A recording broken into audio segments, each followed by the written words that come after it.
Hello everyone. So in this video, we are going to cover the January 2026 Vision IAS monthly magazine. Now we are going to cover the polity section. Actually, this time the magazine was released late and that's why there is a delay in the coverage. So now let's start. First topic is related to, just a second. So first topic is related to delimitation. Delimitation. Now understand two, three important things. Delimitation basically means withdrawal of or the boundaries, constituency boundaries are redrawn. In a very simple sense, we are changing the situation of the constituency according to the population. Now, over a period of time, the population has increased, and that's why there is a concern that how the new seat allocation will happen after this readjustment of the boundaries. So please understand two important things. As far as this North and South India is concerned, let's say in a very simple sense, this is North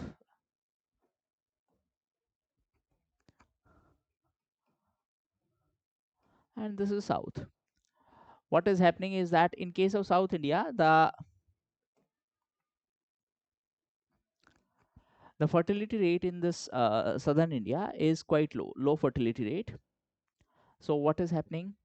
Because of low fertility, the population will be less, population growth will be less. So the southern states are saying that this readjustment of the boundaries, this will adversely impact us. Why? Because we have controlled our population. On the other hand, the states of North India, especially states like UP and Bihar, their the total fertility rate is quite high, so that's why the population growth rate is high.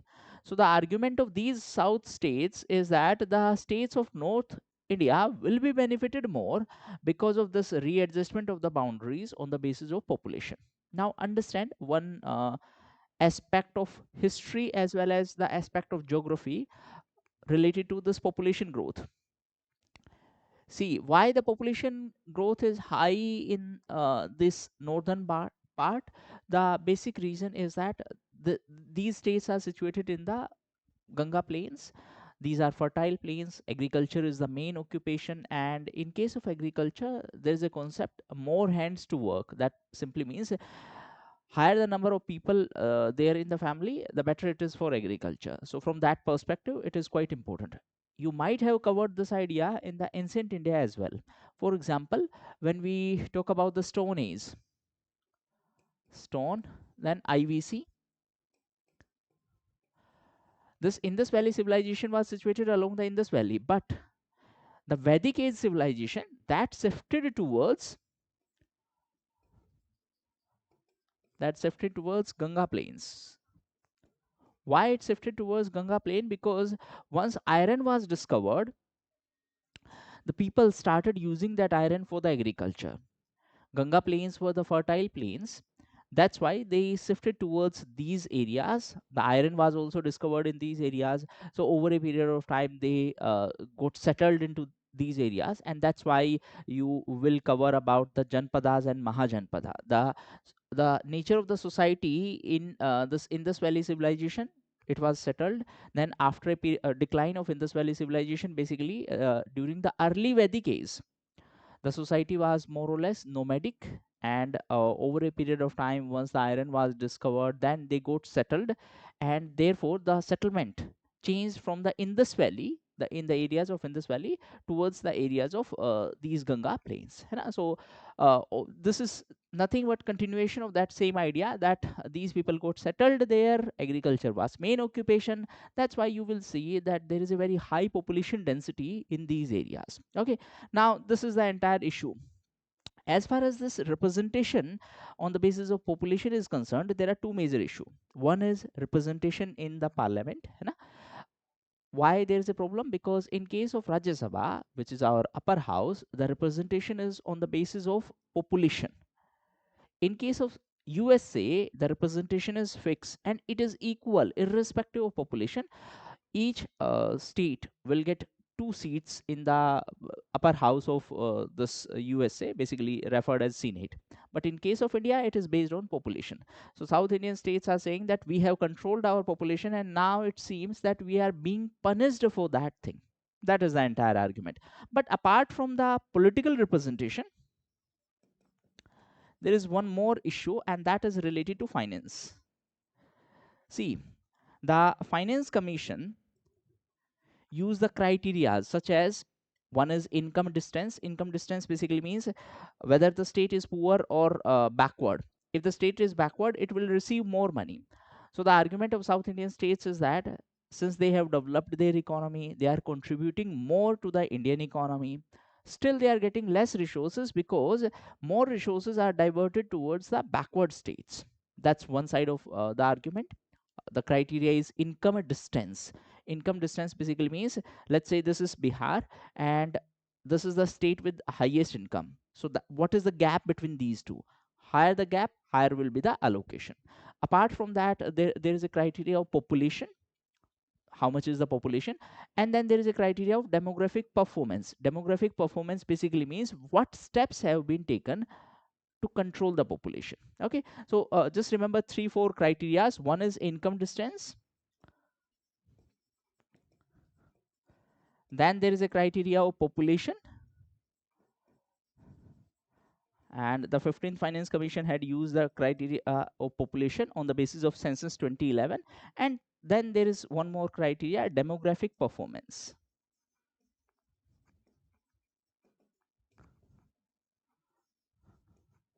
Okay, so these are important parameters. These were actually the important parameters. Now the 16th Finance Commission have tried to resolve this problem. How it has tried to resolve the problem? By recommending one more criteria, and that is contribution to GDP. Contribution to GDP. That simply means if as a state you are contributing more resources to the central economy, then you will receive more resources in return. So that is a new parameter. Okay, so these are some of the important aspects of this entire delimitation exercise. This was the concern by the South Indian states. Now you can read it and you understand the entire background. So I don't think so you will face any problem. Apart from that, please remember one more thing, that the provision of women reservation, they will be applicable after the delimitation, which will be started after the census. So that simply means it is going to take a few more years. What could be the alternative solution for this? Alternative solution is that the political parties should give more tickets to the women. But why they are not giving more tickets? Because of the winnability factor. Usually tickets are announced on the basis of winnability factor. Now how they decide winnability factor? Usually muscle power and money both are considered, and that's why you will notice that higher number of tickets are given, irrespective of political parties. Higher number of tickets are given to usually those people who have kind of either muscle power or money power. That simply means they are quite prominent figure already. Some of them have various criminal cases against them. That's why there is a criminalization of politics also. So this is the entire coverage of this entire issue. Okay, next is related to Prevention of Corruption Act of 1988. Now understand, this act was enacted to prevent the corruption. Okay, the name itself is self-explanatory. In this act there was a section 17. This section 17 was introduced through an amendment in 2018. So just remember the background first. Okay, so this was introduced, section 17A, this was introduced through an amendment in 2018. What does this section say? It simply says that before investigating regarding the corruption against a higher public official, first the approval is required from the higher authority. Let me oversimplify it. Let's say there is a allegation of corruption against some SDM. Okay, now before investigation, the approval from higher authorities is required. That is the basic argument of the section 17A. That simply means it requires the police to obtain the prior approval from the government before even starting an investigation. Okay, that was the issue. This was introduced through an amendment. This was challenged in court. Now, in the court, there was split verdict. The judge who argued in favor, basically judge who gave judgment in the favor of this thing, said that it is okay. That simply means this section is okay because it provide kind of protection from the unnecessary harassment of the public official. It is okay if the approval authority is Lokpal or Lokayukt. Lokpal at the central level, Lokayukt at the state level. Then it is okay. Prior sanction thing, that is okay. Why so? Because it will protect the public officials from unnecessary daily issues. Okay. But the judge who was not happy with this entire thing, she said, she is a lone, I think, judge in Supreme Court right now. So Justice Nagrantha, she basically said that this is creating a class legislation. Now, what is the concept of this class legislation? Basically, we are creating two categories. Prior approval is required for the higher officials, and no approval is required for the lower officials. So that is a violation of Article 14. Article 14 says that everyone is equal. But in this case, this Section 17A of this Corruption Act, Prevention of Corruption Act of 1988, Section 17A create a sub category within this. One category is higher officials, so they will enjoy some kind of protection. Why? Because prior approval is required before starting the investigation. But the lower category officials, they will not enjoy any kind of protection, and investigation can be started against them without any approval. So that's why there was a split verdict. Now read this entire thing. Section 17A, now you know, this was a judgment by the Justice Vishwanathan. So he basically said that it is valid if the sanctions is decided by the Lokpal or Lokayukt. We have already covered this part. Then related to Justice Nagrantha, she basically said that it is a violation of Article 14. Why it is a violation of Article 14? Because we are creating two categories. One category will enjoy, higher officials will enjoy kind of immunity in the sense that prior approval is required. The lower officials will not require it. In a very simple sense, it's just like saying that, okay, DSP, if you are trying to investigate the corruption related issues to some DSP level officer, you will require approval, and for constable you will not require. So in this case, what is happening? DSP and constable, they are being treated differently. That's a violation of Article 14. So that was the entire argument. Okay, next is related to urban water governance. Nothing much is happening in this case. There was a issue of toxic water in case of Indore. Again, more or less, all the issues are static part. Basically, that water is a state subject. Our municipal authorities are not able to provide the quality water facilities, and we still face the basic challenge that no good air, no clean water, and other basic facilities are not able to be are not delivered. That is the entire issue in this case. So understand two three important things. Water is a state subject, that's first thing. Second thing, the Union Ministry of Housing and Urban Affairs, it has started various initiatives. For example, Atal Mission for Rejuvenation and Urban Transformation, which is basically referred as Amrut Mission. So that is important. It focus on Pay Jal Sarvekshan. Pay Jal basically means the water which we drink. So this survection, it is a kind of survey which is conducted for the quality assessment. But the problem is that still a lot of areas do not have access to the clean water facility. Next is related to sports administration. Just remember two things. A committee was set up to recommend the changes in the sports administration. Okay, this committee was headed by Mr. Bindra. This was chaired by Abhinav Bindra. They have submitted a report, and they have basically recommended various initiatives for the capacity building for the sports administrators. In a very simple sense, how we can improve the administration of states, administration of sports. The people who are going to administer this sports, how we can basically ensure their development as well. This is the entire crux of this entire recommendation. what is the long term objective? Long term objective is that we want to be in top 10 sporting nation by 2036. So it has recommended various things. Again, since these are recommendations, there is a very low possibility of question being asked, but in mains you can use these recommendations. For example, it recommended a national council for sports education and capacity building. The name itself is self-explanatory. Apart from that, it simply says that give a unique identity or unique ID to each sports administrator, so that we can basically track their performance, and we can promote them accordingly. So that's why it recommended unique administrator identification to track the career development. In a very simple sense, try to understand it this way. Let's say there is a coach. I'm oversimplifying, of course. So what is the performance of that coach? How we will be able to track, and accordingly we will be able to utilize their facilities. In this case, we are talking about the administrator, not about the coach, but that was the crux of this example. Okay.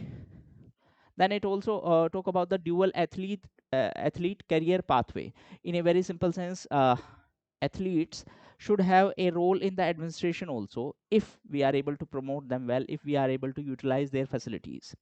So for example, someone is playing cricket, so of course they understand the administration of the sports, and their these experience should be utilized in the administration.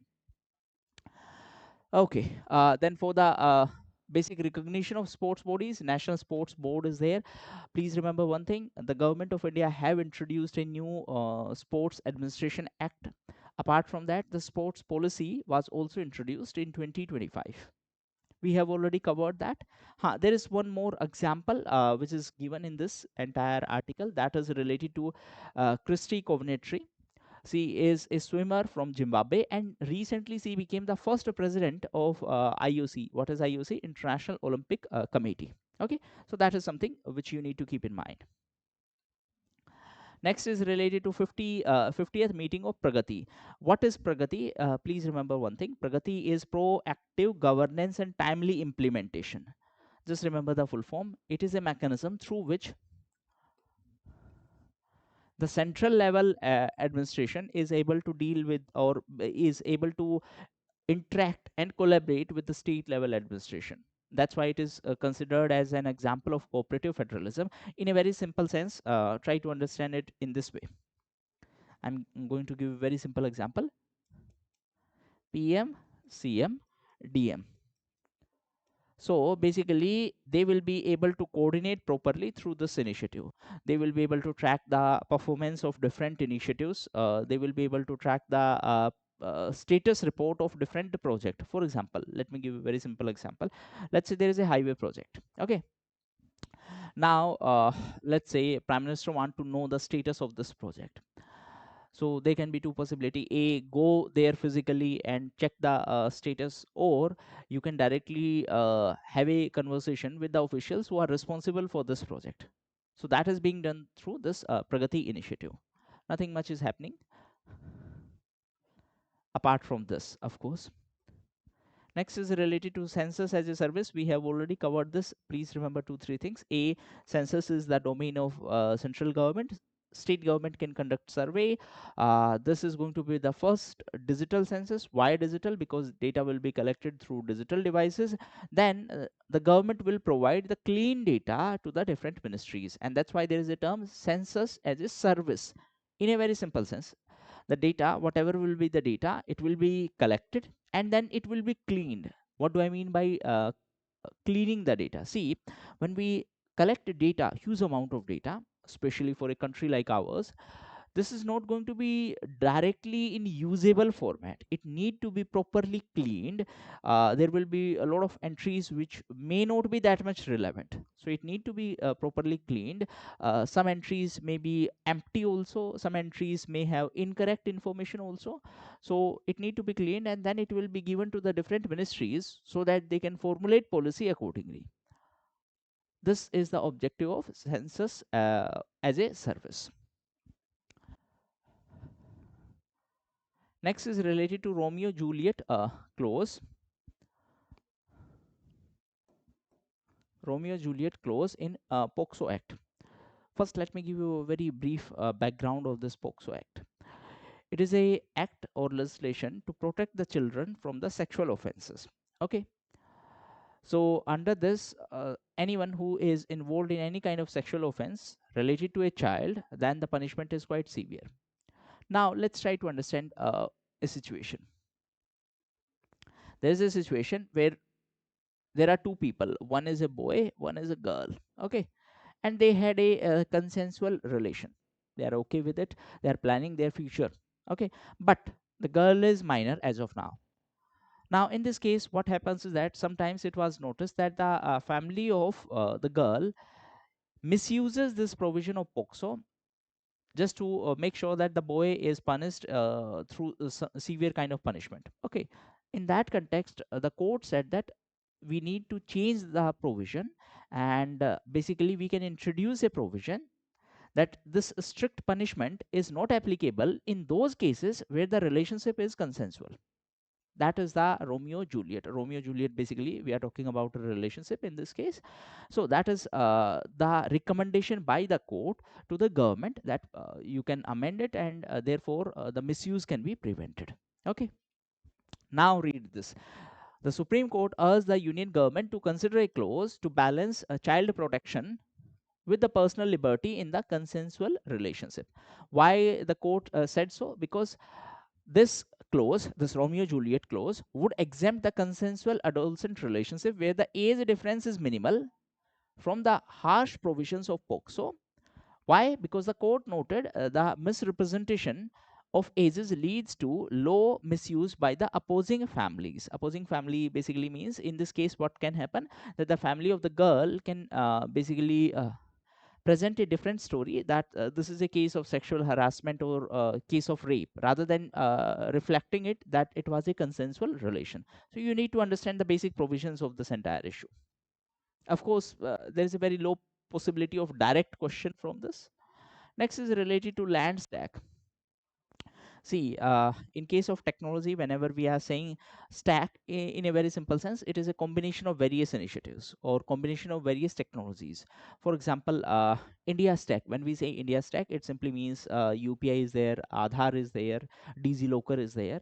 So that is India stack. Similarly, for land related issues, we have started a land stack. It's a combination of various initiatives. So this was launched under Digital India Land Record Modernization Program. Please remember one thing, land is a state subject. The property records are not modernized yet, and that's why this initiative was started. As a part of this initiative, this land stack has been launched. It is an integrated geographic information system based digital platform for land and the property record. In a very simple sense, the objective is digitization of the property records. That's it.